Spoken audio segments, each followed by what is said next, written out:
ನಮಸ್ಕಾರ, ನೀವು ನೋಡ್ತಾ ಇದ್ದೀರಾ ಉತ್ತರ ಕರ್ನಾಟಕ ಸುದ್ದಿವಾಹಿನಿ. ನಾನು ಪ್ರಿಯಾ ಶ್ರೀಗುರು. ಪರಿಷತ್ ಸದನದಲ್ಲಿ ಸಚಿವೆ ಲಕ್ಷ್ಮೀ ಹೆಬ್ಬಾಳ್ಕರ್ ಅವರ ಬಗ್ಗೆ ಸಿಟಿ ರವಿ ಅವರು ಅಶ್ಲೀಲ ಪದ ಬಳಸಿದ ವಿಚಾರವಾಗಿ ಸಿಟಿ ರವಿ ಅವರನ್ನು ಬಂಧಿಸಿದ್ದನ್ನು ಖಂಡಿಸಿ ಬಿಜೆಪಿ ಬೀದರ್ ಜಿಲ್ಲಾ ಘಟಕದ ವತಿಯಿಂದ ಬೀದರ್ ನಗರದ ಅಂಬೇಡ್ಕರ್ ವೃತ್ತದಿಂದ ಜಿಲ್ಲಾಧಿಕಾರಿಗಳ ಕಚೇರಿಯವರೆಗೆ ಪ್ರತಿಭಟನೆಯನ್ನು ಹಮ್ಮಿಕೊಳ್ಳಲಾಯಿತು. ಪ್ರತಿಭಟನೆಯ ನಂತರ ಮಾತನಾಡಿದ ಬಿಜೆಪಿ ಕಲಬುರಗಿ ವಿಭಾಗೀಯ ಸಹ ಪ್ರಭಾರಿ ಈಶ್ವರ್ ಸಿಂಗ್ ಠಾಕೂರ್, ಒಬ್ಬ ಮಾಜಿ ಸಚಿವನನ್ನ ಭಯೋತ್ಪಾದಕನ ರೀತಿ ಕರೆದೊಯ್ದಿರುವುದನ್ನು ಖಂಡನೀಯ. ಅವರ ತಲೆಗೆ ಪೆಟ್ಟಾಗಿದ್ದರೂ ಸಹ ಅವರನ್ನು ಆಸ್ಪತ್ರೆಗೆ ಕರೆದೊಯ್ಯಲಿಲ್ಲ. ಸದನದಲ್ಲಿ ಅವರ ಮೇಲೆ ಹಲ್ಲೆ ಮಾಡಲು ಪ್ರಯತ್ನ ನಡೆದಿದೆ. ದಾಖಲೆ ಇಲ್ಲದೆ ಒಬ್ಬ ಪರಿಷತ್ ಸದಸ್ಯನ ಮೇಲೆ ಪ್ರಕರಣ ಹೇಗೆ ದಾಖಲಾಯಿತು? ಲಕ್ಷ್ಮೀ ಹೆಬ್ಬಾಳ್ಕರ್ ಏನು ದೇವ್ರಾ? ಅವರು ಹೇಳಿದ್ದೆಲ್ಲವೂ ಸರಿ ಇರುತ್ತಾ ಎಂದು ಪ್ರಶ್ನೆ ಮಾಡಿದ್ದಾರೆ.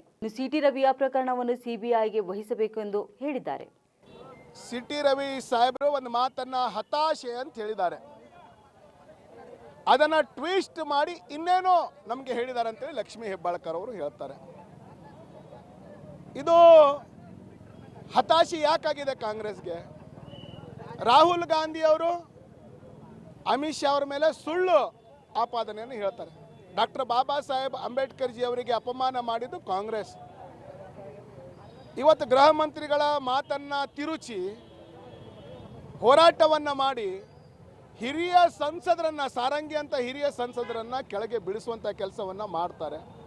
ಅದರ ವಿರುದ್ಧ ನಡೆದಂಥ ಪ್ರತಿಭಟನೆ, ಅದಕ್ಕೆ ಏನಾದರೂ ಹೊಸ ತಿರುವು ಕೊಡಬೇಕಂತೇಳಿ ಇವತ್ತು ಮುಖ್ಯಮಂತ್ರಿಗಳು, ಉಪಮುಖ್ಯಮಂತ್ರಿಗಳು ಮತ್ತು ಲಕ್ಷ್ಮೀ ಹೆಬ್ಬಾಳ್ಕರ್ ಸೇರಿಕೊಂಡು ಇವತ್ತು ಸುಳ್ಳು ಕಥೆಯನ್ನು ಸೃಷ್ಟಿ ಮಾಡಿ ಒಬ್ಬ ಮಾಜಿ ಸಚಿವರನ್ನ ಬಂಧನವನ್ನು ಮಾಡಿದ್ದಾರೆ. ಕೇವಲ ಬಂಧನ ಮಾಡಿಲ್ಲ ನೋಡಿ, ಒಬ್ಬ ಮಾಜಿ ಸಚಿವರು, ಜನಪ್ರತಿನಿಧಿಗಳು, ಅವ್ರು ಹೇಗೆ ನಡೆಸ್ಕೋಬೇಕು? ಅವರಿಗೆ ತಲೆಗೆ ಪೆಟ್ಟಾದ್ರೂ ಆಸ್ಪತ್ರೆಗೆ ಒಯ್ಯಲ್ಲ. ಇದನ್ನು ಸರ್ಕಾರನ ಇದು?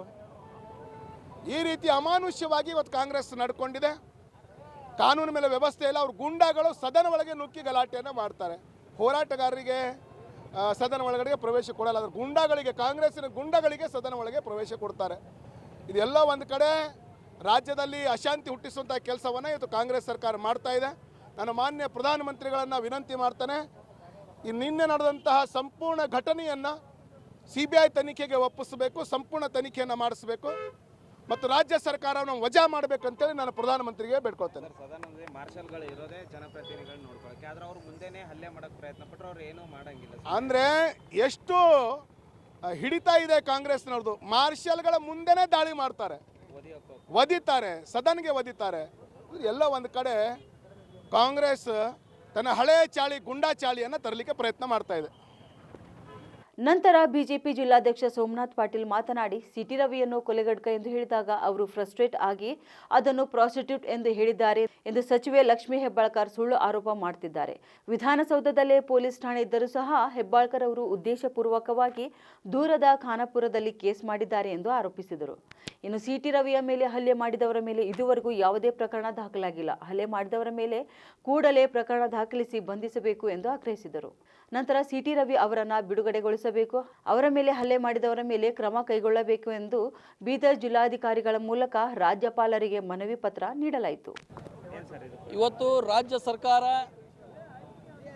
ಒಂದು ರೀತಿ ತುರ್ತು ಪರಿಸ್ಥಿತಿ ಇರೋ ರೀತಿಯಲ್ಲಿ ವರ್ತನೆ ಮಾಡ್ತಾ ಇದೆ.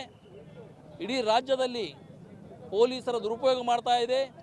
ಪೊಲೀಸ್ ಸ್ಟೇಷನ್ ಬೆಂಕಿ ಹಚ್ಚಿದವರ ಮೇಲಿನ ಕೇಸ್ಗಳು ವಾಪಸ್ ತಗೊಳ್ಳೋದು, ವಿಧಾನ ಪರಿಷತ್ ಸದಸ್ಯರು ಫ್ರಸ್ಟ್ರೇಷನ್ ಅಂದಿದ್ದಕ್ಕೆ ನೀವು ಪ್ರಾಸ್ಟಿಟ್ಯೂಟ್ ಅಂದಿರಿ ಅಂಥೇಳಿ ಆ ಮಹಿಳೆಗೂ ಕೂಡ ನಾಚಿಕೆ ಆಗಬೇಕು.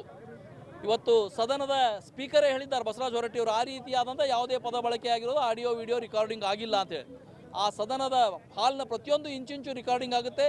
ಆದರೂ ಸುಳ್ಳು ಆರೋಪ ಮಾಡಿ ನಮ್ಮ ನಾಯಕರ ಸಿಟಿ ರವಿಯವರನ್ನು ಅರೆಸ್ಟ್ ಮಾಡೋದಷ್ಟೇ ಅಲ್ಲ, ಯಾಕಾಗಿ ಅರೆಸ್ಟ್ ಮಾಡಿದ್ದೀವಿ ಹೇಳಿಲ್ಲ, ಮತ್ತು ಎಲ್ಲಿಗೆ ಕರ್ಕೊಂಡು ಹೋಗ್ತಾ ಇದ್ದೀವಿ ಅಂತ ಹೇಳಿಲ್ಲ. ಇಡೀ ರಾತ್ರಿ ಈ ಬೆಳಗಾವಿ ಮತ್ತು ಬಿಜಾಪುರ ಜಿಲ್ಲೆ ಸುತ್ತಾಡಿಸಿ ಇವತ್ತು ಮುಂಜಾನೆ ಹಾಸ್ಪಿಟಲ್ ತೊಗೊಂಡು ಬಂದಿದ್ದಾರೆ. ಇದನ್ನು ಖಂಡಿಸಿ ಇವತ್ತು ನಾವು ಈ ಹೋರಾಟವನ್ನು ಹಮ್ಮಿಕೊಂಡಿದ್ದೀವಿ.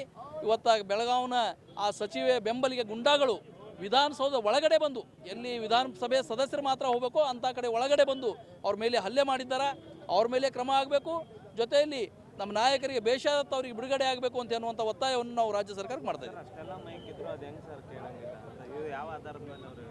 ಅವ್ರು ನಾವು ಒಂದಿದ್ದೇ ಖರೆ ಅಂತ ಇದ್ದಾರೆ. ಕಾಂಗ್ರೆಸ್ನವ್ರು ಏನಾಗಿದೆ ಅಂದರೆ ಅವ್ರು ಒಂದು ರೀತಿ ತಾಲಿಬಾನಿ ಆಡಳಿತ ನಡೆಸ್ತಾ ಇದ್ದಾರೆ. ಅವ್ರೇನಂತಾರೆ ಅದನ್ನೇ ಖರೆ.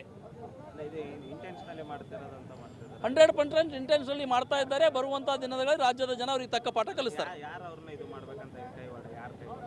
ಸಿಟಿ ರವಿಯವರು ಹಿಂದೂ ಹೋರಾಟಗಾರರು, ಕಾಂಗ್ರೆಸ್ ನೀತಿ ಅದು ಹುಟ್ಟಿದಾಗಿನಿಂದ ಪಾಕಿಸ್ತಾನ ಒಡೆಯೋದು ಹಿಡ್ಕೊಂಡು ಇಲ್ಲಿಯವರೆಗೆ ತುಷ್ಟೀಕರಣ ನೀತಿ ಇದೆ. ಆ ಒಂದು ಪರ್ಟಿಕ್ಯುಲರ್ ಕಮ್ಯುನಿಟಿಯನ್ನು ಖುಷಿ ಮಾಡೋದಕ್ಕೋಸ್ಕರ ಇದನ್ನು ಮಾಡಿದ್ದಾರೆ ಅಂತ ನಮ್ಗೆ ಅನಿಸ್ತಾ ಇದೆ. ನಿರಂತರ ಸುದ್ದಿಗಾಗಿ ನೋಡ್ತಾ ಇರಿ ಉತ್ತರ ಕರ್ನಾಟಕ ಸುದ್ದಿವಾಹಿನಿ.